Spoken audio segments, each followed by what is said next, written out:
Hello, everybody. Welcome to episode 17 of Dreadful Talk Podcast. I'm excited about this one.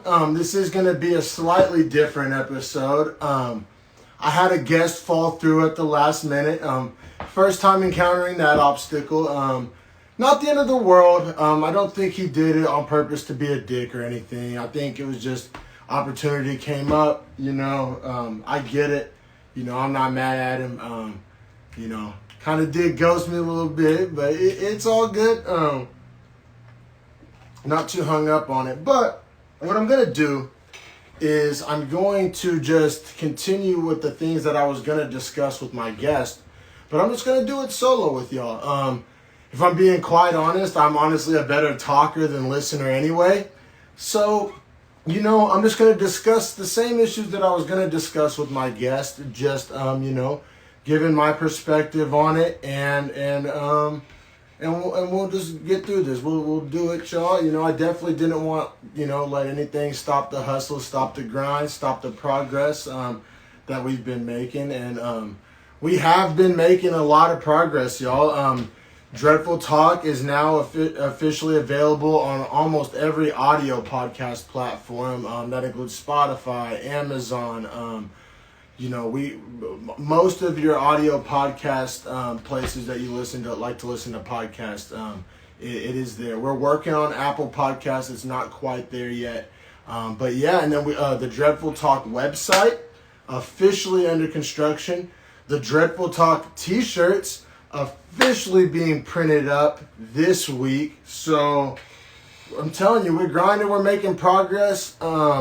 A lot of stuff goes on behind the scenes, and I love that part of it. I'm just enjoying this journey and loving how, people are having faith in me and believing with me. And speaking of having faith of and believing into me, let me just I got to shout out our lovely sponsor, great man by the name of Zach Brown. I apologize for not having this ready.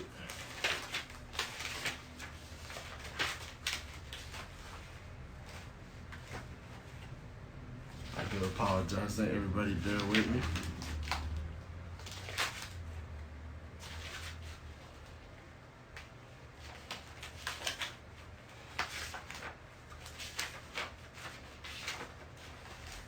And this episode of Dreadful Talk Podcast is brought to you by Zach Brown. You may ask, who's Zach Brown? Zach Brown is a man in Norman, Oklahoma, but he can help you in the entire Mid-South region. And what can he help you with? He can help you with real estate. He can help you with life insurance. He can help you with property insurance. He's a really good man to know, really good man to do business with. You can be yourself with him. It's not going to be an uptight, unpleasant experience. He's a man of the people. He wants to help you. He wants to help me. He's there to help people. And you can reach him at 405-255-7867, 405-255-7867. And I actually tag his Instagram in this video, so you can reach him via social media as well. That's Zach Brown. He can help you with real estate, life insurance, and property insurance in the Mid-South region. And he is sponsoring today's episode of Dreadful Talk Podcast. So cheers to Zach. Thank you so much for believing in me, and we believe in you. And we'll keep it pushing with this episode of Dreadful Talk. So cheers to Zach. Everybody hit him up with your life insurance, property insurance, and real estate needs. He's a man of many talents, many skills. Good man to know. Save that number in your phone. All right. And we're just going to dive in. So, I actually started Dreadful Talk to kind of voice my opinion on serious matters. Like, I think one of my very first episodes was about, right after George Floyd died. And, and so this podcast had kind of a serious origin. Now, I also knew that you can't be serious all the time, and I didn't want to be serious all the time, and I wanted to have some fun and talk about some things that interested me that aren't necessarily, political or racial or things of that nature. But this show kind of did have its foundation in that more serious side of things. I've kind of veered away from that a little bit lately, and that's, maybe it's subconscious, maybe it was intentional, but I've actually learned that doing this podcast can be somewhat of an escape. We're all having just bad news shoved down our throats from our phones, from our TVs, from our radios. I mean, the fires, the economy, the virus, the shit show of an election that's taken place. We're all just getting I have a tube down our throats, force feeding us kind of intense shit 24/7, it seems like. And, for 2 or 3 hours a week, while I'm doing these podcasts, sometimes I choose to talk about, whether it be sports cards or plants or, interview a very talented person that I know. And we both kind of just get to engage in a conversation, or, those listening, get to listen to a conversation. And I feel like sometimes it's good to kind of zone out and forget all of this just chaos that's happening in 2020 in America. But that being said, I also don't want this to be like an ostrich with its head in the sand kind of podcast, or like a fingers in the ear, la la la la la type of podcast. Like, I don't want to just blatantly ignore some of the things that's going on in this country and, just talk about, jerking off and lollipops on every episode. Granted, sometimes we all need a break, and who doesn't like jerking off and lollipops? But point being, sometimes there's bigger fish to fry. And I'm going to attempt to fry some of that fish up for y'all on this episode of Dreadful Talk. I said it's not going to be the most lighthearted episode. Probably won't be my funniest episode. But I feel like it's an important episode. And it's something that I wanted to, I don't know, whether talk about with y'all, get off my chest. Like I said, today's episode was originally supposed to have a guest. I had, I was going to have on somebody I really looked up to, in the whole, community leadership role, kind of civil rights, racial type of things. Good man to discuss that type of thing with. But I feel like I'm a good person to discuss that type of thing with, and that's what I want to do with y'all. Just kind of do a long form kind of monologue style, but I'm still just going to kind of bounce some ideas around and essentially have a conversation with my audience on this episode, as opposed to having a conversation with my guest. And like I said a little while ago, I'm a better talker than listener anyway, so maybe it'll go over smoother this way.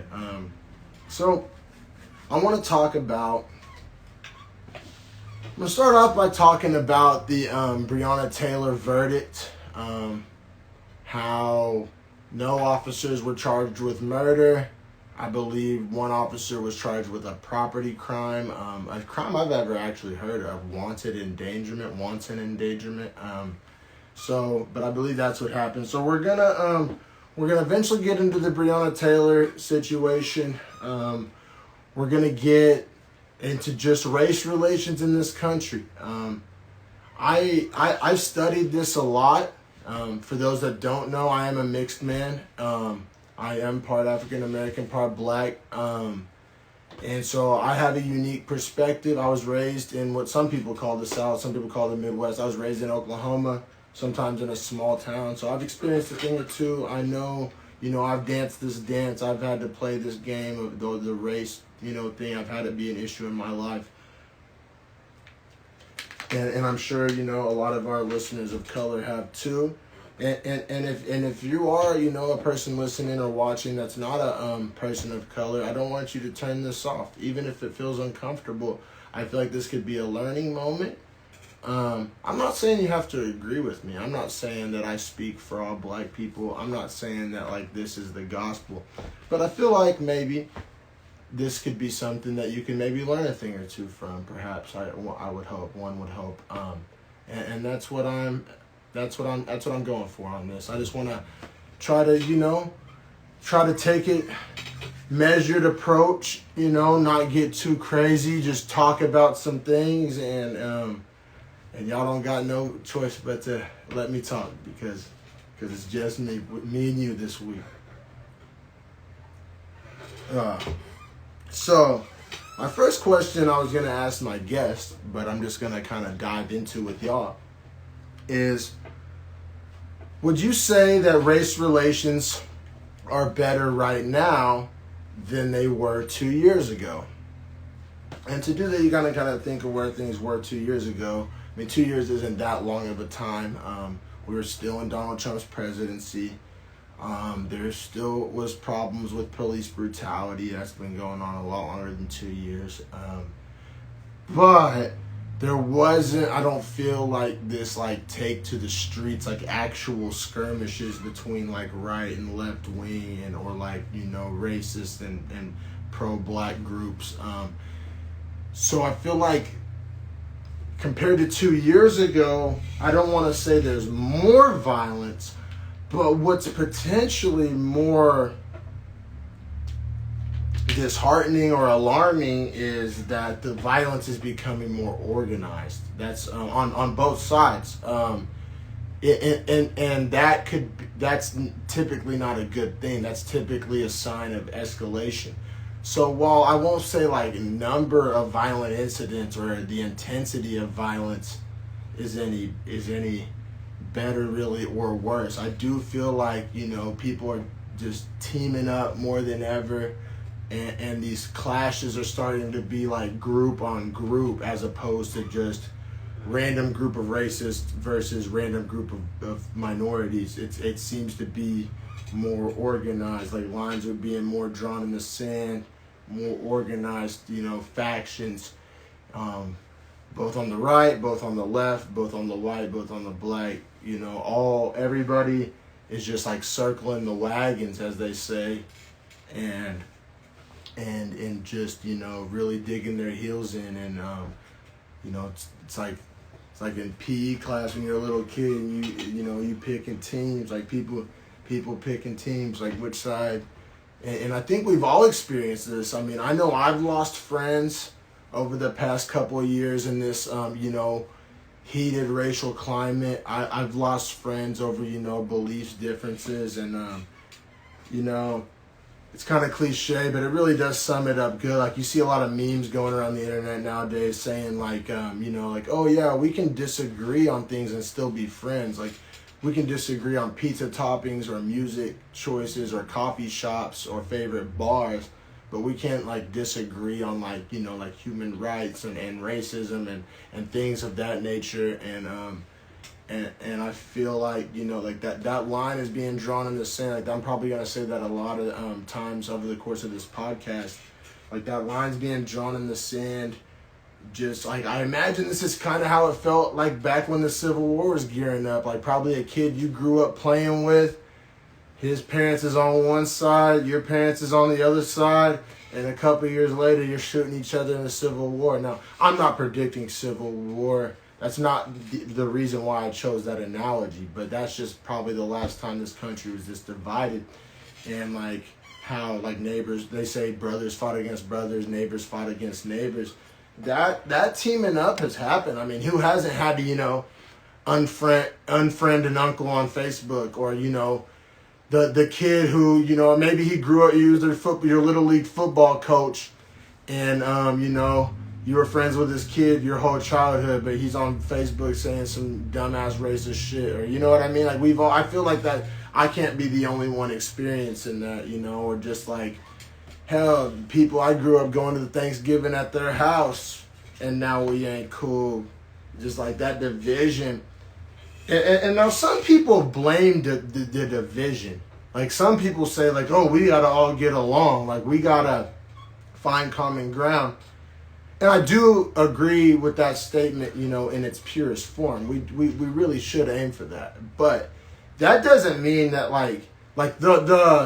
the point of right and wrong doesn't fluctuate. If somebody's on the wrong, every once in a while a time comes you gotta stand up for something. You gotta believe in something. You can't necessarily ride the fence.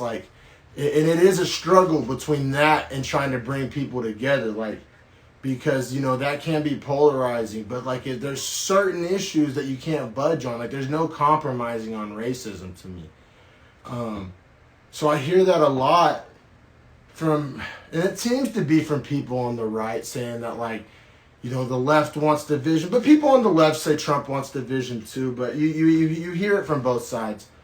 And for those listening, I mean, I don't really categorize myself as any political party. I mean, in a lot of ways, I lean left, but like I'm very pro-gun. I do favor a small government. I don't like the way that, like, you know, a lot of democratic states have handled, you know, things like, you know, homelessness and things like that. So I kind of do like to ride things down the middle on a lot of things, even though a lot of people think I'm just, you know, a guy with dreads from California. I must be some Antifa lefty. Like, that's not really me at all. Like, I grew up in Oklahoma. I grew up playing football, fishing, shooting guns. Like, but I'm also very, like, pro-cannabis. You know, I'm very, like, you know, I'm against ICE. So just like I'm not saying I'm like a fence rider, but I really do see like things on both sides that I agree with and things on both sides that I don't agree with. And I think most people fall in that category. So I think, and I hate the blending of race and politics, because you can't bring up, like, if you try to discuss race with somebody, they'll say, like, oh, let's not talk about politics. Like, dog, I didn't say the word Republican or Democrat one time. Like, when did race become politics? Like, when did Black Lives Matter become Democrat and All Lives Matter become Republican? And, like, there's all these this tribalism, these teaming up, these lines in the sand, all these code words and dog whistles that, like, signify which team you're on. And it's just, it's bullshit. But there is right and wrong. Like, as much as I want everybody to come together, and as much as I want the division to stop, like, you can't just turn a blind eye to evil or to what's right and what's wrong and the injustices that are taking place in this country. So to bring things full circle to the original question, I think things are worse than they were 2 years ago, largely due to, like, the organization of the violence, like the factions, like, being more organized, as opposed to just, like, random scruffles between people with ideologies. Now they're organizing. And yeah, thanks everybody for tuning in. I really appreciate that. Those listening, or watching, you know, I do stream these live as well. So certain people watch live and certain people watch after the fact. So sometimes it's kind of hard to, you know, juggle catering to both audiences, but I do my best, and I want to provide a good listening experience to everybody. And I do appreciate those of you that do tune in live on my Instagram at DreadfulTalkDom. You can also follow me on Twitter at DreadfulTalkDom. But I stream live off of my Instagram. So anybody out there listening that wants to catch a show live, you know, feel free to tune in on my Instagram at DreadfulTalkDom. So yeah, I'd say things are worse than 2 years ago. I don't think it's more violent, but the organization and, like, the deeper lines being drawn in the sand kind of makes me think that it's worse in a lot of ways. Am I optimistic or pessimistic moving forward on the topic of race relations in America? I'm pessimistic. I don't know if this was, you wanted to tune in and have somebody hold your hand and tell you everything's gonna be all right. This probably ain't the podcast for that. You know, I don't want to say I'm a pessimist, because I'm really not. Like, I'm the guy that, like, is always looking for solutions and way out of problems, and I spend a lot of that's how my brain works. And but just looking at the facts of the matter and, like, where this car's headed, where this train's headed, it ain't going nowhere good. I'll tell you that much. I also decided today's podcast topic before the shit show of a debate last night. I wanted to talk about this even before the debate. But last night on live television, hugely watched event, the first presidential debate between President Donald Trump and former Vice President Joe Biden, the battle of the geriatrics. Jesus Christ, is there not anybody under the age of 9,000 that can run for president? Like, I even kind of like Bernie, but that applies to his old ass too. Like you don't need 60 goddamn years of experience to be president. I'd rather have somebody that could run a mile. Jesus fucking Christ. But anyway, off topic. Oh, he's ageist. He's ableist. Yeah, eat a dick. It's a hard job. You need to be able-bodied. If that makes me an ableist, then eat a dick. Like, I'm not saying, you can't have a handicap or be old and work any old job at Walmart or whatever, but to be the fucking president, get the fuck out of here. Like, if a goddamn, 79-year-old dude was, like, changing the brakes on my car, I wouldn't want to fucking drive down a mountain first thing. I'm going to go around the block a few times and pump those motherfucking brakes and test them out. And we got these motherfuckers with their finger on the nukes, just fucking jammed to the gills with Adderall and goddamn testosterone. It's a fucking shit show. What is this? But that being said, the debate last night, so I just shit on both candidates before, Trumpers get on here talking about, but Biden, yeah, Biden sucks dick. But what Biden didn't do last night is tell alt-right white supremacist Proud Boys to be on standby. That's a fact. That's not fake news.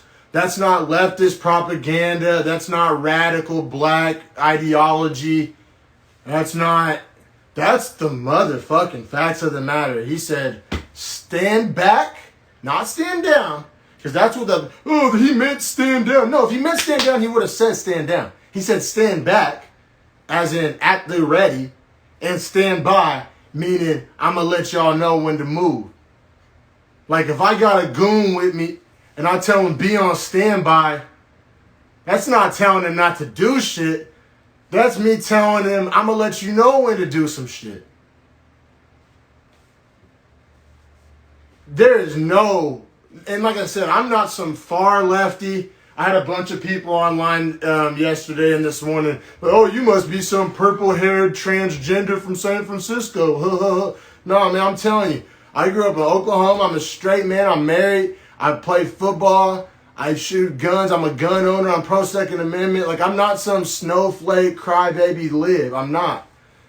And that probably offends some of my left-wing audience. I'm not that. If you want that, I'm not your guy. I kind of look like that. I'm a mixed guy. I got long dreads. I'm in the Bay Area. But I'm not some hardcore lefty. I'm really not. I'm pro-gun. There's a lot of things that the far left, does that I'm not the biggest fan of.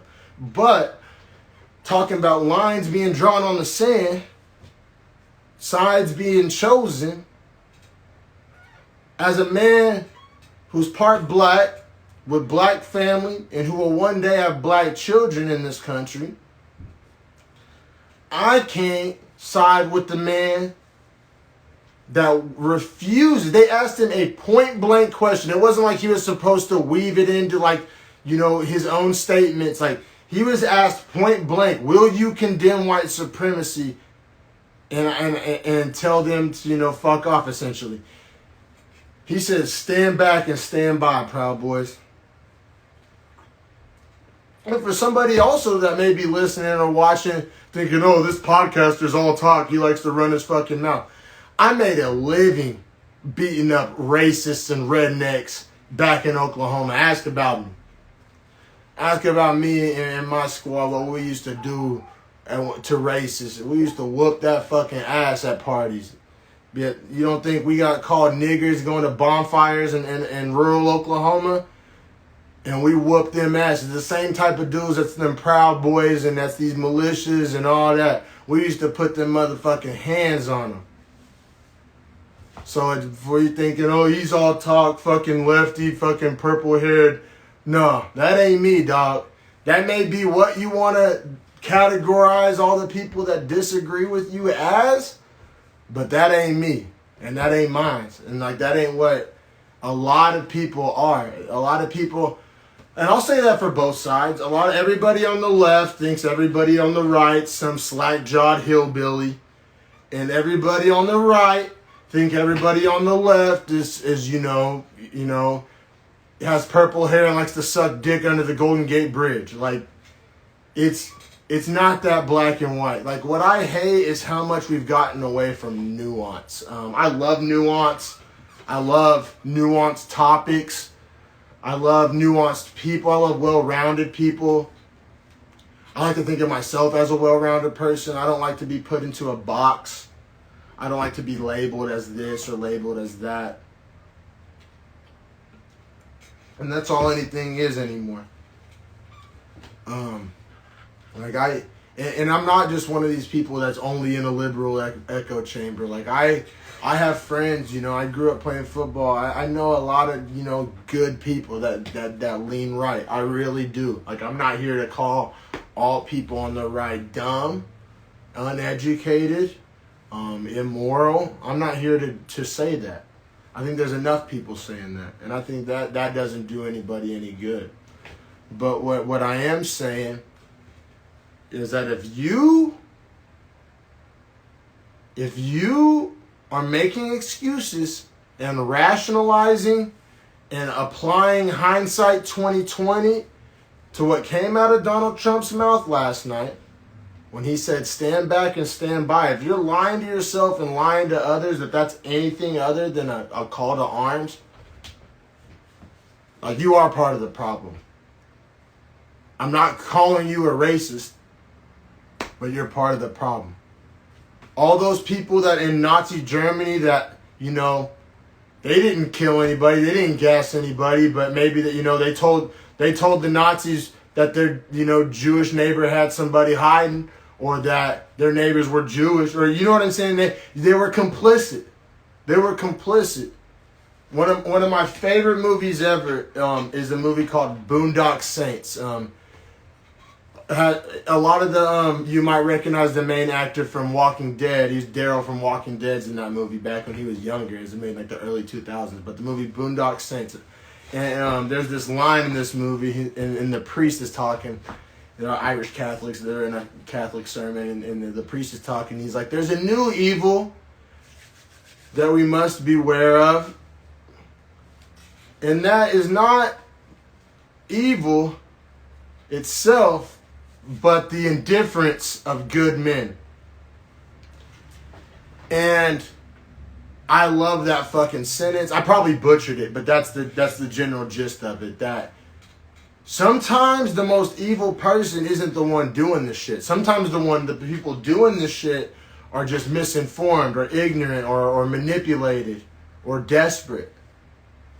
But the people that are just complicit, like, they know what's up, but they're just like, that ain't really my battle. Like, that ain't really, you know, what I'm trying to get involved with. Like, that ain't really what I'm trying to speak out against. That ain't, you know, I'm gonna sit this one out. That's called being complicit. And you are part of the problem. I'm not gonna label you anything yet, but that's part of the problem, man. And you need to look yourself in the fucking mirror and quit lying to yourself, like, for real. Man, you know how many people I've looked up to, and then like they fuck up, and I've had to like check myself as a fan of them? A lot. Like, I had this joke saying that, like, for a while, like, all my favorite people were getting canceled, like, but some of it's bullshit, and some of it's cancel culture horseshit. But sometimes you gotta like check you see a person that you look up to for what they really are, and if you don't see what that was when he said stand by to the Proud Boys directly, then you know what's up. Then you acting like you don't. That's willful ignorance, and I think willful ignorance is the same or worse as being complicit. They often accompany each other.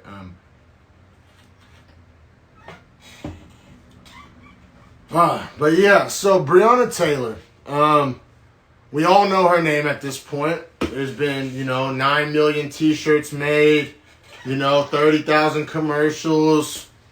Fucking, say her name on the back of NBA jerseys. And still, no, I'm not talking about a UFC champion. And still, even with all that, her killers, her murderers, state-sanctioned murderers walked free. All but one of them. All but one of them. And she was sleeping in her own home. The police did not have a warrant. We all know the story at this point. The police were 100% in the wrong. And I just wish that they would get held to the same standards we do. For example, if I'm driving, I have a car full of people, I'm driving. I don't know nothing. I don't know anybody in my car has a gun. We're not on our way to go murder somebody. But somebody in my back seat just rolls down his window and shoots somebody.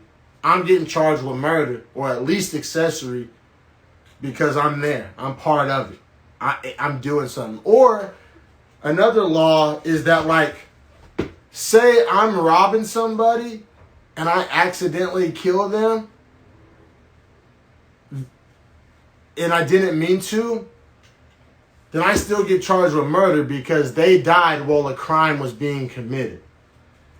And so what I'm saying is the police went to the wrong house and kicked down the wrong door, which means they were in the wrong. And while they were in the wrong, this innocent lady died. How is that not murder? Even if I say me and some homeboys are driving over and we're gonna kick a guy's ass. Nobody brings a gun, but our full intention is to get in fights and engage in violence. And somebody dies, the guys that we're fighting die, we're getting charged with murder. Even if we didn't want to murder them or it was an accident, because we were committing a crime, assault and battery, while the death happened. If a death occurs while something bad's happening, that makes it murder, even if you didn't set out to explicitly murder them. That's how this works. That's how the legal system works. For us, but not for them. They were in the wrong. I honestly may feel differently if the warrant was in Beyonna Taylor's name and for that address and all of that, and she was guilty.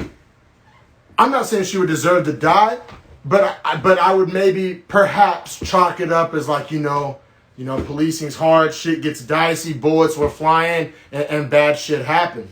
But they were in the wrong. They were in the wrong place. So if you're in the wrong place and somebody dies, that's murder. If you doing something you ain't supposed to do and somebody dies, that's the definition of murder. So do I think the officer should have been charged with murder? Yes. Do I think they should have been charged with first-degree murder? No. Second-degree murder, maybe even some type of harsh manslaughter charge, but just nothing. Property. One guy got charged with a property crime for shooting into the neighbor's wall. That's a slap in the face. That's super out of line. But you know what else it is? One other way to describe it is just very on brand, very expected, very steady as she goes, very run-of-the-mill. That's what it is. That's what it is. Just how LeBron said, "Oh, I'm not shocked." I'm not shocked. I wasn't shocked at all. Not even a little bit. I expected it. It was par for the course. Police officers can murder black people. And I'm sure there's some asshole in the comments. They murder white people too. Yeah, they get away with that too. That's part of the problem, not part of the answer to the problem, you fucks. They kill white people too. Yeah, so be mad with us. They need to stop that shit too. But I you know what I'm saying?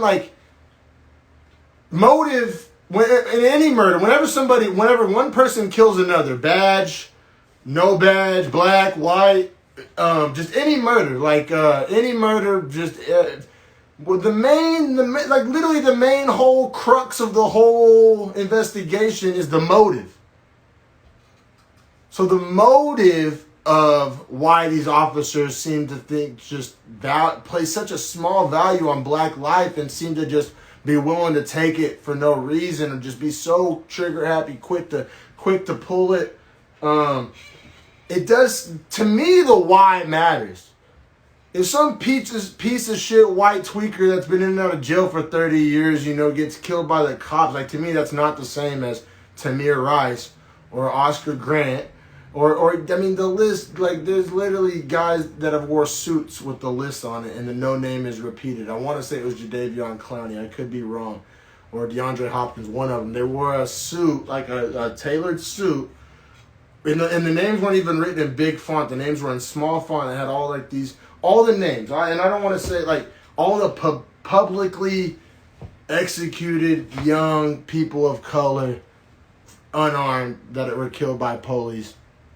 And so the list of names is too long to list. So I'm not going to list all of them. But we all know the names. We all know the names, or at least you better fucking know the names. And you better remember.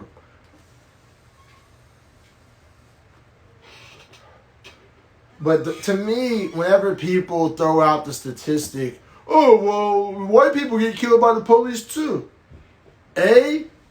Like, numbers-wise, there's way more white people, so, like, they should essentially be getting, some white people are going to get killed by the police too. But like I said, to me, it's the why. And, are they armed? What's the situation? It seems to me a lot of innocent and a lot of unarmed black people seem to be getting killed by white people. So I think I hate when people just are quick to throw that little statistic or that little Facebook comment of, oh, more white people get killed by cops than black people. Like dog, you didn't pay attention in fractions class or percentages class, like in basic elementary. You don't know what proportions and ratios and fractions are, dog. Like, you don't understand that on paper, black people are 14% of the population, and I think white is like over 70. Like, you don't understand. You do. See, that's what I'm saying. That's why people get so mad, and I'll get mad when people say dumb shit like that, and they'll be like, God, all I did was throw a statistic, and he blew up. He's that aggressive liberal. Like, no, dog. Like, you know exactly what the fuck you doing. You know that's a fake ass stat. Like, you know what ratios are. You know what percentages are. You know black people make up a smaller percentage of the population and are getting killed at a higher rate. That's willful ignorance. That's being complicit, and it's fucking wrong, man. Fucking horseshit. It's fucking out of line. And just the plain dumb, and I didn't know no better, and oh, why are all these black folks so mad? Why are all these liberals calling me a racist? Because, man, you're being complicit to a system that's fucking killing people.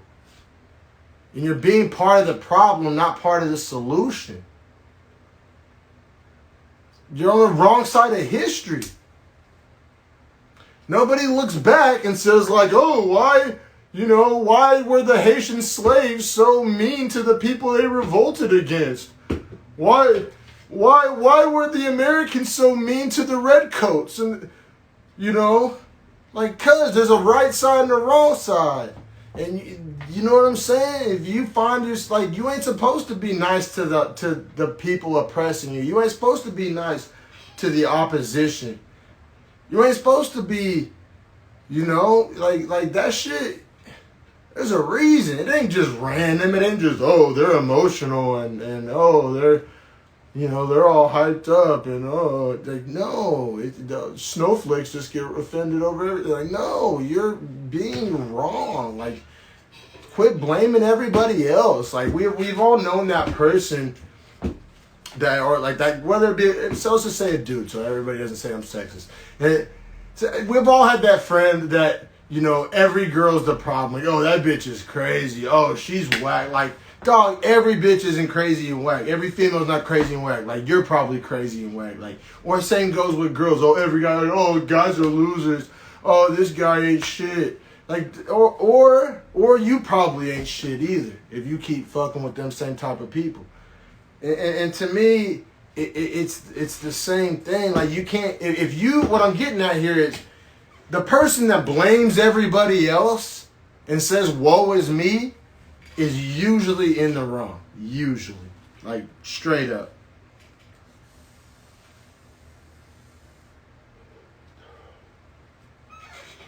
A next question that, is kind of in this ballpark, in this vein, kind of, relevant to this what I'm talking about here is police reform. Hot buzzword here in the political season. You're going to hear the word police reform. You already have heard the word police reform a million times. Tricky word, though. Tricky phrase, police reform. It's one of those things that means something different to different people and can be manipulated in the conversation as such. And everybody can say something about police reform that, means something different. What my just personal, like if Dominic was emperor for a day, like what would my police reform look like? I said, I'm kind of a down the middle guy. I would honestly, and I think this is the best way to approach a lot of find solutions, like honestly, is take some suggestions from both sides and combine them. And that's how these things should be, that's how adults handle problems, man. So on the right wants, more police funding and more law and order. Okay. I don't think that statement in and of itself is problematic. There's some people on the far left that do, and I'm not one of those people. And then there's the people that on the left that want to defund, a hot buzzword that also is super annoying. It can be used in any number of ways. But, a lot of people on the left want to defund the police. And I think a better word would be demilitarize the police. But I do think they need more funding. Like, that's what I'm saying. I think we should combine those ideas. Like, I think that police officers need a lot more training, both like combat training and also like de-escalation training, and also like racial sensitivity training, and also physical fitness training. I think a huge problem with a lot of cops is that they're either so fat or so weak that they know damn well they're not about to win a fair one with whatever person they're encountering. So that's why they're quick to the trigger. I think cops should receive martial arts training. Jocko Willink, who goes on Rogan's podcast a lot, he's a respected Navy SEAL, and he probably leans quite a bit more right than I do, and I don't agree with everything that he says, but he is a respected man and a respectable man, and I don't think he's a dumb man, and I don't think he's a bad man, and I think he has some good ideas. And he says that, like, in the Navy SEALs, I think you spend, I forget if it's 20 or 40% of your time training. And like there's this rotation between like your training, you're deploying, you're recovering, and it's like a cycle. And that's what our military does. Why do they do that? Do you think they do that just for fun? You don't think they'd rather have all Navy SEALs in the field at all times? No, they do that because it's effective and it makes them good at their jobs. And police officers go through 6 months of training, a few, ride-alongs, with the more experienced cop who's probably teaching them bad habits, usually in that part of the training, whenever the eyes are off them, you know what I'm saying? And and then, I don't know, they probably do a little bit of training, once every couple of years or whatever after that. I'm eventually going to have a police officer on the podcast. So, anybody that's like saying like, oh, he's anti-cop, like, no, I have friends that are cops. I'm going to have some on the podcast eventually. That just, not today's episode. So I'm not anti-cop. I believe these officers, I believe there needs to be more vetting. I like as far as like really watching their social media accounts, like what are these people about? Maybe like more psychological evaluations, like just more stricter vetting, higher levels of physical fitness. Like I'm sorry, there shouldn't be obese cops. Oh, he's being ableist again. Fuck off, dog. You shouldn't be able to, like, you can be fat and work behind a desk or work on a computer or work on a phone or be a teacher or whatever the fuck, but you don't need to be a cop. You're physically unable to perform, like the PUP list in football, physically unable to perform. If you're a fat fuck you're physically unable to perform your duties as a cop.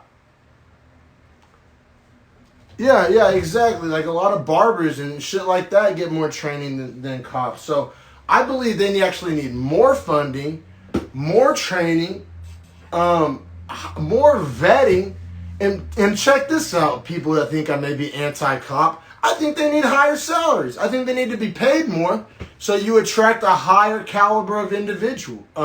And you're justified in your stricter vetting process. Because that's the thing, man. Like I'm from Oklahoma. Cops in Oklahoma, I think you start off in the 20s. As far as like 20-something thousand a year, that ain't shit. I mean, it goes further because Oklahoma's cheap, but still, it's not a lot of money. And so if you're not going to get goddamn, Harvard grads and goddamn, geniuses to go be cops in a place like Oklahoma if you're paying them $27,000 a year before taxes. Same goes for teachers in Oklahoma. By the way, Oklahoma has a lot of problems. But I think cops should be making, 80, $100,000 a year, $75,000 a year, depending on how expensive of a place. And hell, in a place like San Jose or San Francisco, they should probably be making $150,000, $200,000 a year. Straight up, because of the cost of living. Like, a lot of cops and everybody, that's another thing. Everybody wants to throw out this concept of cops should live in the communities that they police. Essentially impossible in a place like San Francisco, or a place like New York, or a place like a lot of these big cities where a lot of the high crime rates are and things of that nature. The cops don't even get paid enough to live in the cities that they're policing. So like this whole live where you police thing, I mean, pay them enough to where that's even an option. And just this toxic culture that exists within police departments. Just the locker room bro culture just needs to go. It needs to be a more dignified. Like, have you ever watched any of those like backwoods law shows where it's like cops, but they're like they're the game wardens instead of like normal cops? Those game wardens carry themselves with so much respect and dignity and take their craft so seriously and talk to people so differently than like city street cops do. It's insane. Like, I think cops, they need to like carry themselves more dignified, like just more pride. But not like the damaging, toxic kind of pride, but just like the humble kind of pride, like the type of pride that would come with like martial arts training and being more confident in your abilities and being physically fit and you're confident and you're feeling yourself and you're fucking having good sex with your old lady at home when you get off work and you're fucking on your shit and you're feeling good. You're less likely to and your bank account's full. You're less likely to be a goddamn asshole. You know what I'm saying? And I know it's a hard job, but that's what I'm saying. We need to like get them better training, higher pay, get higher caliber of recruits. Just raise the bar across the board. I don't think we need less policing. I think we need better policing. And we need our police to be held to higher standards and to be more transparent and just to be better equipped for the job that they're doing. Like, seriously, going to the gun range a few times and reading a couple chapters of a book does not prepare you to be a police officer and deal with mentally ill people and addicted people and poor people and people who look nothing like you. You know what I mean? And people that talk differently than you and have different values than you and grew up differently than you. You don't learn that at a gun range. You know what I'm saying? You learn that through working with people, through fucking doing hours of jiu-jitsu with a black guy or Hispanic guy and learning, you know what I'm saying, that you guys got more in common than you do difference. And I just, so that's what my police reform looks like. These people that want no police and I want to decriminalize drugs. Because I think if you decriminalize drugs, then like a lot of these interactions don't even have the opportunity to take place. Like how many of these, people that have gotten killed, it all started because the cop said he smelled like weed or something. You know what I'm saying? So decriminalizing drugs, that's probably a whole nother podcast, but it takes the power out of the gangs and out of these drug cartels. It creates legitimate jobs, which raises people out of poverty, which eliminates the need for them to be in gangs and sell drugs illegally and things like that, and it lowers the crime rate. Because a lot of these crimes are just, people trying to get at how they live, trying to, figure it out, make ends meet with no resources. So that's what my vision of police reform looks like. Just better. And I don't think that like towns of less than 250,000 of people need tanks and armored personnel carriers. I just don't. Like, I'm from Norman, Oklahoma. Norman, Oklahoma does not need tanks and armored personnel carriers. None of that. Spend that money on the kids, on the schools, on education, on the roads, especially out there in Oklahoma. That's misappropriation of taxpayer dollars, in my opinion. So I think we need to demilitarize the police, not defund. I think we need to just raise the standard. Raise the standard across the board. Raise the rate of pay. Get better caliber recruits. Get them better caliber training, but better training both quantity and quality. Get them more training. Raise the physical fitness standards. Raise the bar. Hold yourself to a higher standard. Because the thing is, when you make shit harder, like you weed out the and I'm not saying it's impossible, but most people that like are able to make it through like a long, grueling process it weeds out a lot of the fuckery. Like a lot of those people that are like the bad apples, those are the same people that like easy shit and like don't like to challenge themselves and don't like to look themselves in the mirror. And like, if we just made the training just harder and just the vetting process stricter, it filters out. The cream rises to the top, just like they do with the Navy SEALs. Like, the cream rises to the top because the training's so intense and so hard, and their standards are so high, and they expect perfection, and you don't get a fuck up because you're a Navy SEAL. Like the whole notion that like, oh, well, he's a cop, and sometimes cops fuck up. Like we don't hold our Navy SEALs to that standard. We don't hold our brain surgeons to that standard. Like, oh, sometimes the brain surgeon fucks up. Like, no, like you don't want them to fuck up with you. So we hold them to a high standard that they can't fuck up. So just raise that bar, raise the standard, the expectation, the training, the caliber of recruits, the pay. Just raise the entire bar across the board. I feel like I've heard everybody kind of make those suggestions in isolation, but we need all of it. Because one of those things, none of those single things will fix it. It's the whole rising tide of the whole, the rising, rising tide in the harbor rises all ships or whatever. That's what needs to happen. Because if you only focus on like one part of it, then this part over here is going to get worse. If you focus over here, then this will get worse. You just need to raise it all across the board in one sweeping motion. That's my opinion. But we're not done here. I'm going to take a brief pause, and I'll be back for the second hour of Dreadful Talk, episode 17. Thanks everybody for tuning in live. Thanks everybody watching on YouTube or listening on an audio platform. I was talking race relations, just where we're at in this country, just 2020 between the, stand back and stand by comments from last night's debate, to the Beyonna Taylor, unfortunately predictable verdict, and just everything else, man. We all know, we all know the examples and what's been going on in this country for a lot longer than even my lifetime, but, I'm more talking about, recent events than, things that have happened throughout history.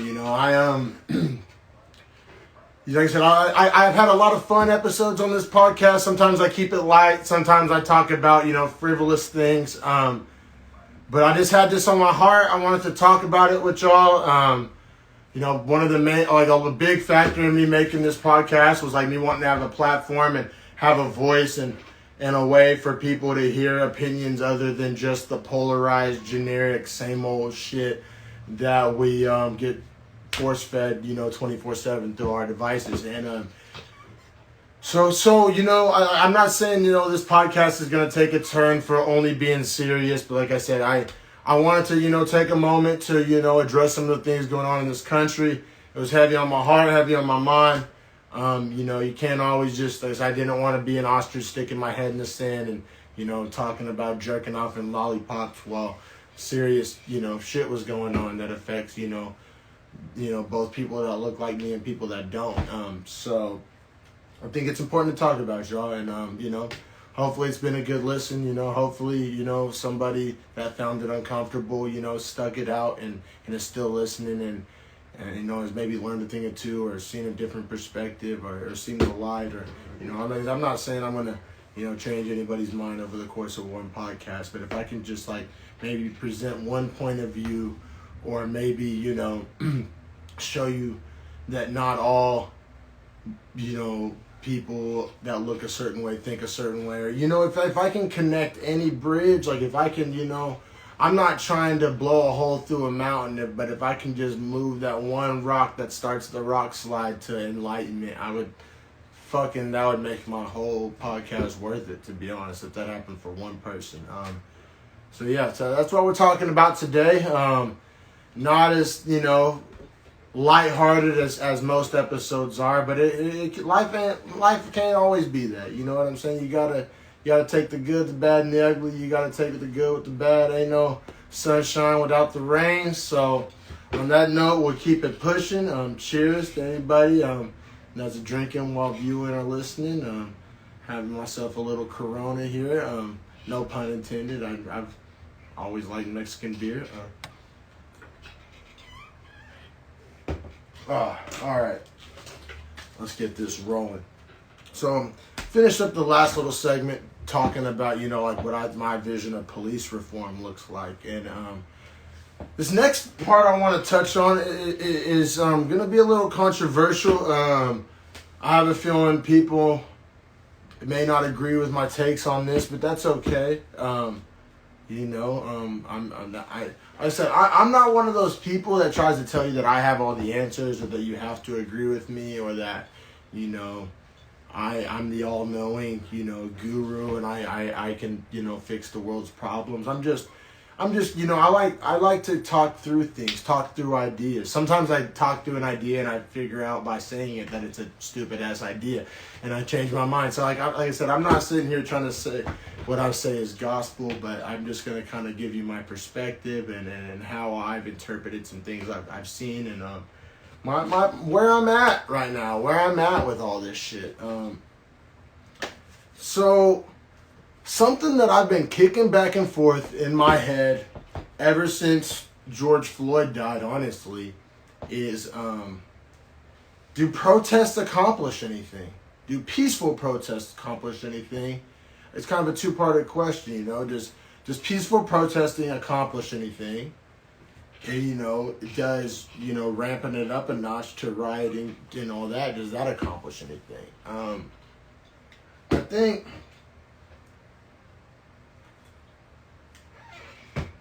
I'm not a big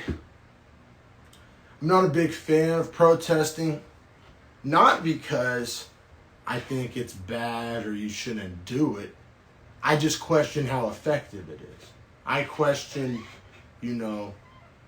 what change is truly affected by taking to the streets and, quote unquote, letting your voice heard. I think it's a great thing. I think that it's awesome that people have been doing it, and I think that it's and for the record, I haven't been to a single protest since all this popped off. I almost have. I've been really kicking it back and forth. And what it really boils down to why I haven't been to a protest, and I mean, this may sound selfish, but like, A, I'm not going down there without my wife. And B, I don't want to put my wife in harm's way. Say what you will, those protesters those protests, not protesters, the protests themselves are dangerous. Whoever the blame gets placed on as to who starts it first, say what you can blame whoever. Somebody's got to start that shit off. But you know what I'm saying? Like, my wife is asthmatic. They start shooting tear gas. Like, I could never forgive myself if something happened. She gets hit in the head with a rubber bullet. I had a homie in L.A. get shot in the leg with a rubber bullet. I mean, he was fine. But you know what I'm saying? If that hits my wife in the chest or something, and and then if the police kill my wife, then I'm going full blown like GTA, like straight up. So like, I try to get ahead in life by not putting myself in a position to lose. And I feel like if I go to a protest, it's a lose-lose. Like, I don't know. Because like I said, I question the effectiveness. I think there's a place for it, and I think that it needed to be done. But just like, here we are. Like, weeks after the George Floyd protest is whenever Beyonna Taylor got killed. Like, I haven't seen it stop nothing. Like, there's been other protests. Like, there was protests, like, you know what I'm saying? This ain't the first time we've seen this movie. This ain't our first rodeo. And everybody wants to be like, oh, bro, the fucking Boston Tea Party was a protest. Like, all right, dog, it was, but you know what I'm saying? It ain't 1760 and it ain't no tea to dump in the bay. You know what I'm saying? This shit is different. And then, you know what I'm saying? There wasn't rubber bullets and tanks and shit back then. It's just different. I hate that comparison. I've had that said to me a lot of times. But so I'm kind of anti-protest, not anti-protester. And I think most people are kind of the opposite. I think a lot of people have been like, oh, these protesters. No, I love the protesters. I think that the protesters have all the goodwill and like they want to change the world and they want to impact. And I think that they're there for the right reasons. I don't think that they're there to cause trouble. I don't think that they're there to, stir shit up and riot. I really don't. I think that they're good people who see a problem and they're grasping at straws for solutions. And I think that's what it is. It comes across to me as grasping at straws. Like, that's not the solution. Like, if that was the solution, it would have been fixed by now because people have been protesting since Selma and probably before that. So, and I'm not even being like, I'm not trolling here. Like, I really like... It's a controversial take. Like, I know people love protesting, and I think it's total. I love that our founding fathers, gave us the right to protest. Like, I'm glad that it's a thing that exists. So I said I'm not anti-protest per se, but I question the effectiveness, and you'll hear me say that over and over. I question the effectiveness. Now, like I said at the start of this, that's not me sitting here telling you that it's not effective. I just, through my lens, have yet to see the protesters reap the fruit of that work, of that effort, of that risk, of you putting your body on the front lines, like what came of that? It got some news coverage for a second, but then also the news coverage turned and called you a bunch of crazed rioters, and kind of turned the public against you. So. If your goal is to get media coverage and then you get bad media coverage, to me, then that's like a net zero. You don't come out ahead on that. You know what I'm saying? That's 2 steps forward, 2 steps back. Maybe 3 steps back. And then I have a friend, I'm not going to say her name, but a good friend of ours, me and my wife's, that she goes to every single protest here in the Bay Area, and I love her. She's awesome. And I may have her on the podcast to talk about it one of these days. But she's just told me stories, especially like I said, my position is I'm questioning the effectiveness of the protest. So I ask her a lot of questions when we hang out. I'm what what goes down at these protests? What's it like? And she probably just told me this story because I told her my scared scenarios that I mentioned earlier about Nina getting hurt or something like that. And so I think she was probably just telling me this so I wouldn't be worried and kind of show me the lighter side of the protest. But it kind of just turned me off even more because she was like, yeah, like this one protest, like we just stood outside of a patio restaurant and like did the Cupid shuffle and like distracted the patrons and let them know that even though it was uncomfortable and awkward for them, that's how it's like being a black person. Now, do I get that like general principle concept on paper? Of course I do. It's a pretty straightforward concept. I'm not dumb. Like I understand what you're aiming for there. But do I think like doing the Cupid shuffle in front of a restaurant to annoy some like privileged white people, like do I think that like any of them, you know, step away from their salmon and whatever the fuck quinoa? Did they step away from their salmon and quinoa thinking like, oh, I now believe in systemic racism and white privilege? Like, no, they walk away from it thinking that you're a bunch of annoying little whiny fucks, which is what they already think of you.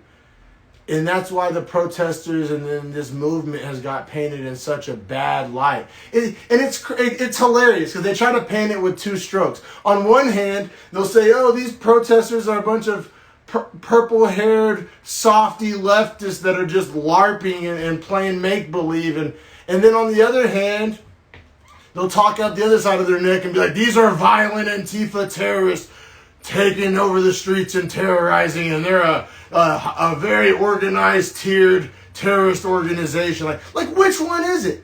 Are they purple-haired fucking pussies, or are they serious terrorists? Because I keep hearing both. The real answer is that they're neither. They're just folks.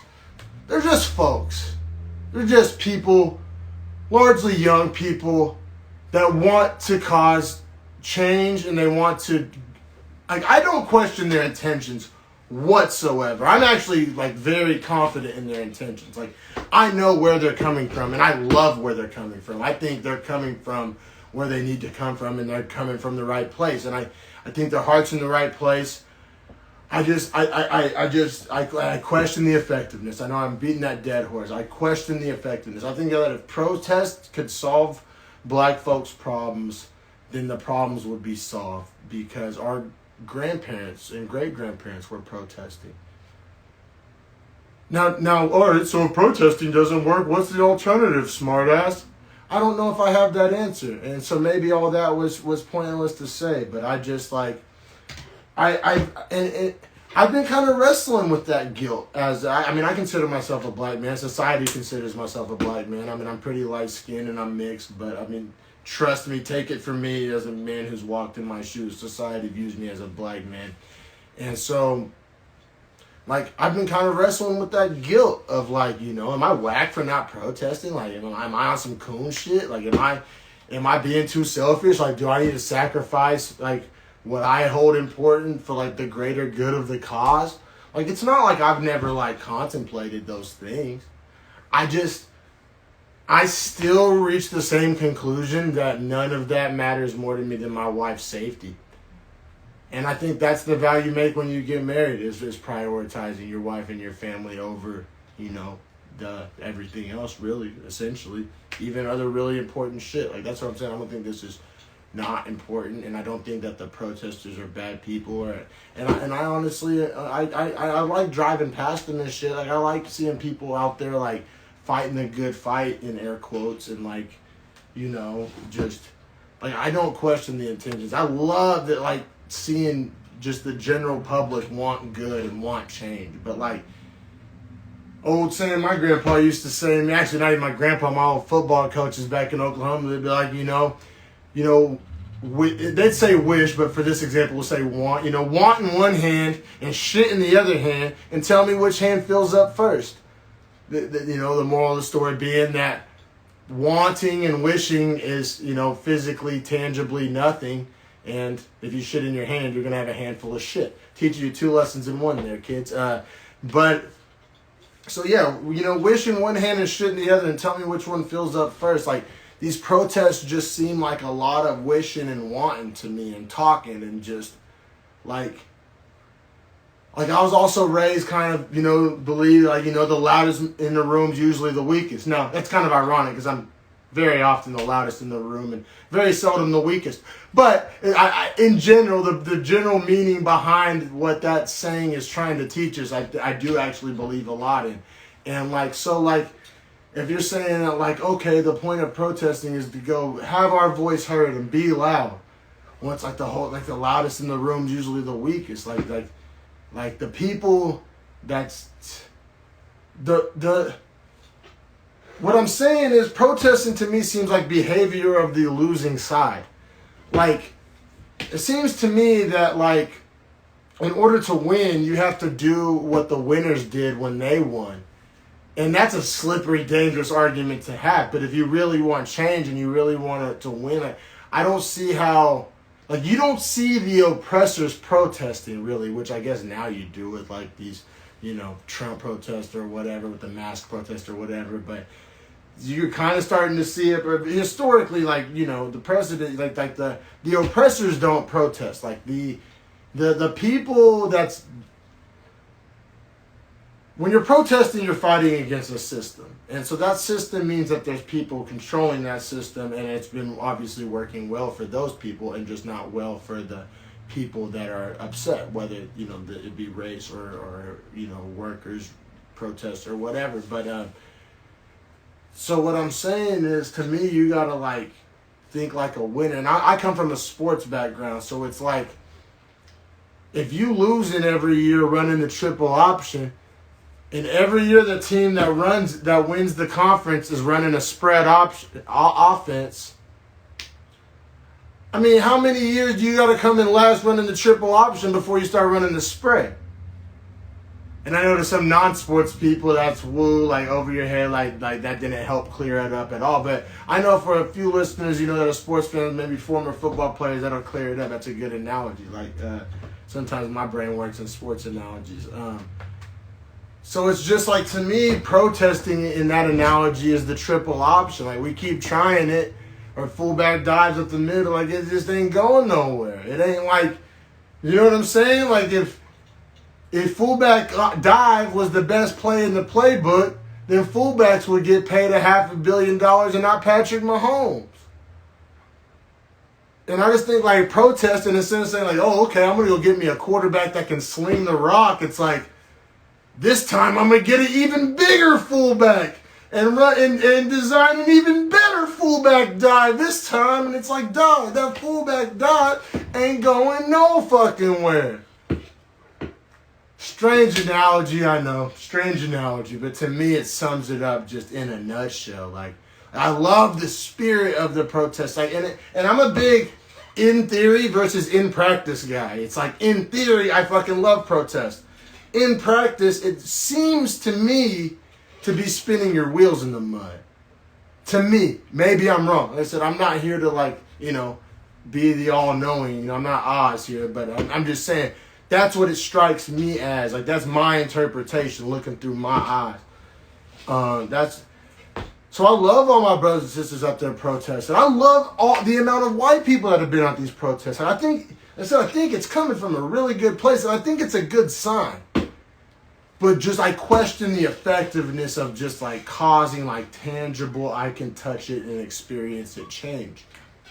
The prime example is in Louisville, all those protesters, they even made a law called the Beyonna Taylor law, where no more no-knock search warrants. And yet they still didn't convict the people. So that law didn't exist yet. So I guess that's their argument, that they didn't break the law yet, but it's fixed in the future. But you're admitting that it's wrong, which is why you wrote the law. It's a shit show. So that's what I'm saying. I think protests, or you get symbolic. You get symbolic little victories like Black Lives Matter painted on the baseball mound or in the end zone. Or is that cool? Do I like seeing that on TV? Does that make me think that's maybe some type of baby step in the right direction? Maybe.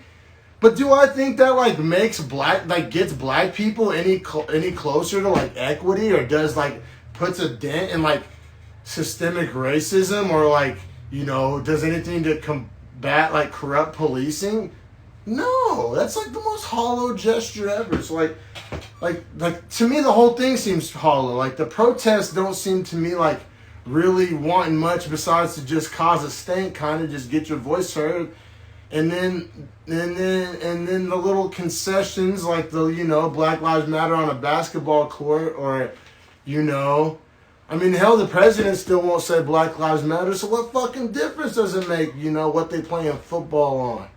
What's underneath the picture? Like maybe I'm just pessimistic, but to me, I see through that shit. To me, that's the definition of like tossing a dog a bone because you don't want to give him no steak. That's what that is to me. Like, one thing I've been blessed with is a good-ass bullshit meter. Like, if you're trying to lie to me, good luck. And I used to be, like, real gullible, so maybe I earned that bullshit meter the hard way, just fucking taking too much shit, hook, line, and sinker. But at this point in my life, I got a real good bullshit meter, man. And when people start... I don't know. It's been going off a lot lately. Let's just put it that way.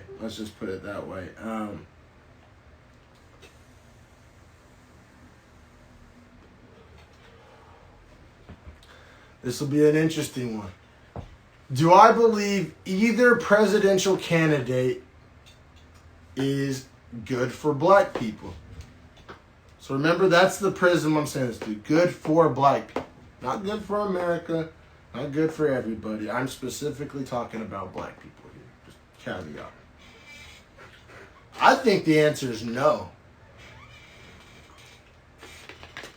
Some people may say, how could you say no after you came at Trump so hard earlier in the podcast?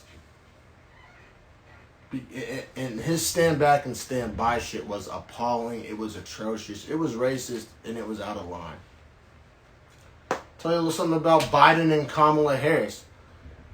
The whole war on drugs thing, the whole mass incarceration thing, the whole, a lot of the actual systemic part of the word systemic racism exists because of Joe Biden. In 1994, coincidentally the year I was born, so thanks a lot, Biden. But he wrote a crime bill, and I think it was him and Clinton and a lot of Democrats, actually. That's why I don't lean fully into that Democrat shit, because that's kind of like wolves in sheep's clothing to me. Because they'll tell you all the nice fluffy shit, but then still do the same crooked shit that you don't like the other people doing. But so Joe Biden, for those that don't know, that just seen pictures of him shooting hoops with Obama and think that he's some woke ass white dude, like 94, the year I was born, he was a major player in authoring a big crime bill that is hugely responsible for a lot of the mass incarceration problems that we have today, who largely affect people of color. Like I said, the systemic part of the systemic racism. Joe Biden had a fuck ton to do with that. Kamala Harris, she was a crooked ass prosecutor who was caught. She has hid evidence. She has persecuted people she didn't do the crime just for her win-loss record. Like, prosecutors have a win-loss record, like fighters, like teams in sports, like they have a win-loss record. Like, and it's everything to them. It's everything to them. It's probably the reason why she's even qualified for vice president. Like, your win-loss record as a prosecutor, a district attorney, is like everything. You want to win. That doesn't mean, and so you understand what I'm saying there. That doesn't mean you want justice. That doesn't mean you want fairness. That means you want to win. Those are two different things. So if somebody's falsely accused or innocent, it doesn't matter to you. You want to win. If that person walks, that's an L on your win-loss record for Kamala Harris. So she's responsible for many innocent people of color being in jail, or even if they're not innocent, a lot of people getting harsh-ass sentences, probably maybe harsher than they deserve, because that makes her look like a no-nonsense, prosecutor, and so she's not an ally either. Like, what do you mean? She wore Timberlands. Yeah, fucking jerk off in those Timberlands and go burn them, because that doesn't fucking matter to me at all. And I know she's a woman of color, and so that's what I'm saying. Like, do I believe either presidential candidate is good for black people? No. Do I believe there's a lesser of two evils? Yes, I do. Yes, I believe even with his sketchy past and bills that he's been a part of, I still believe that Biden is probably the lesser of two evils. Probably.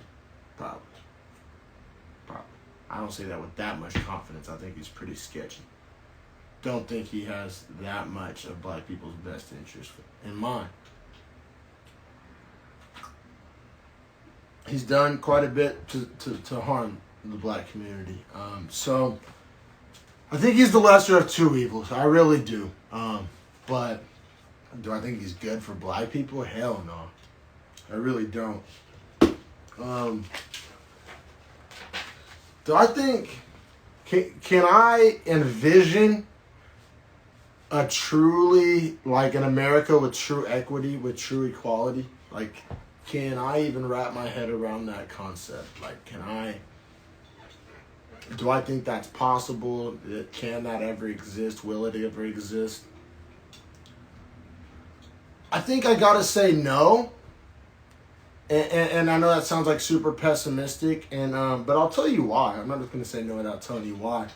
The why is like I'm a believer that things happen that you make happen and that you like set up to happen and like that you work towards happening. Like I don't really believe in just like strokes of luck or coincidences. Like it's kind of a coaching football cliche or other sports too. But coaches say luck is like when hard work meets preparation. I really believe that.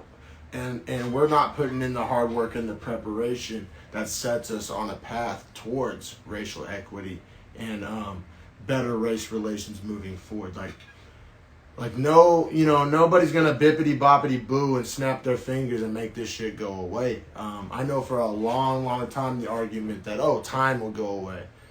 But I mean here we are in 2020. Like I bet if you told black people in 1965. Like, do you think it'll be like dope in America for black people by 2020? I bet they were optimistic as hell. I bet they'd say, hell yeah, by 2020, my grandkids, oh yeah, it's gonna be better by then. And I guess in some ways, a lot of ways it is, but man, I don't know. There's still obviously a major issue. So I don't know if it's just happening, but it's happening too slow. But I don't think necessarily time's the answer. I think that has to be more decisive. Like I don't think that it's just like a crock pot recipe. You throw it in there, let it cook, don't worry about it, and then you just end up with a delicious meal. Like I think this is like a meticulous, like, you know what I mean? You're searing a scallop, and if you do one side not just a little bit too long, you know what I mean? It's a wrap and you fucked up the whole scallop. You got to pay super close attention to detail. You got to put in a lot of effort. Like, and we're not doing that. We're throwing the scallop in the crock pot with this racial problem. And just, time and it's getting better. I mean, black people can use water fountains now. Like sorry, that's not good enough for me. Sorry, I'm not just gonna like be happy, you know what I'm saying, that I can use a water fountain. When I grew up, you know what I'm saying, knowing a lot of white girls whose parents wouldn't let them date black boys, and I was born in 1994. And I knew a lot of white girls whose parents wouldn't let them date black boys. A lot. And they would have the fucking audacity to say some shit like, my dad's not racist, but he doesn't like me to hang out with black boys. Shit like that. And that's what I'm saying. They don't even register that as racist. Or do they? Are they capping? I don't know at this point. I can't tell if it's willful ignorance or just they're that fucking ignorant. Like, I kind of fail to believe that they're that fucking ignorant. I kind of lean into willful ignorance or just like it's all a show and they're not ignorant at all and they're like proudly racist. They just know what word just to say. And it's probably, different. One of those descriptions fits different people, but the next thing I was gonna ask my guest, but it's a really interesting question just to bat around and just to discuss with y'all even without him, is do I ever think that there's gonna be another MLK or Malcom X? And what I define that as, just somebody that arises from outside the system. Like, MLK, he wasn't a governor, he wasn't a senator, he wasn't a president. Same could be said for Malcom X. Like, like Barack Obama was the president. There's been a lot of black people that have come along since Malcolm and Martin and Dr. King that, have made a big impact. So that's not, but is there going to ever be another outsider? Like, just like a guy that like arises, like, gonna get a little tinfoil hat here. What if that was Bob Marley? What if that was Tupac? What if that was Nipsey Hussle? Like, what if that gets a little tinfoil hat, and I admit that. Like, I'm not sitting here saying that's gospel, that's fact, but it's really interesting to think about. I know, like, it's not even, what is fact is that the CIA and the FBI, like, literally did, terminate and execute and assassinate many head of the Black Panthers, back in the 60s and early 70s, right here in the Bay Area. So it's not outside the realm of possibilities, and anybody that is saying it's outside of the realm of possibilities, I mean, they don't know what they're talking about. Like, it's all been declassified. But the question is, like, I don't know. Like, that's what's fun to think about. Like, I'm a huge Nipsey Hussle fan, like, huge. Like, I got an All Money In logo tatted on my leg. Like, I rock my All Money In shirts all the time. Like, everything he stood for. I'm a huge fan. R.I.P. Nipsey Hussle. And, like, I tend to believe that he was that next guy. Like, the shit that he was doing, like, both just in the streets and just in the music industry and just in his city and just for black people in general, just, man, he was on some other shit. I think he hopefully birthed and spawned a lot of other Nipseys, through his music and through his message. And hopefully one of them young brothers, grows up and does the damn thing, or maybe not. Maybe I don't wish that on nobody. Maybe if it always ends the same, maybe we better off just staying low key with it in little underground movements, and maybe they don't need, because you see how it ends every time, man, every time. So I guess the question really turns from, will there be another, Martin Luther King or Malcolm X, to, would you even wish that on somebody, essentially knowing how it's going to end? We all know how that story ends. And, like, do I ever believe in America will be to the place where that story doesn't end that way? And it's like, not in my lifetime. Not in my lifetime, man. Maybe my great-grandbabies, if the planet's still around by then, if we're not on Mars living with Elon Musk by then, maybe. One can only think. But interesting to think about, y'all. Interesting to think about. This was episode 17 of Dreadful Talk, brought to you by Zach Brown. I'll tag his Instagram in the comments. Thank you so much, Zach, for believing in the show. Thanks everybody for tuning in. Everybody that's listening on YouTube, everybody that's listening on an audio platform, thank you so much. Dreadful Talk website in the works. Dreadful Talk t-shirts in the works. We're doing the damn thing. Thanks everybody that's been a part of this journey. I'm so excited about the future. Keep tuning in, everybody. Thank you so much.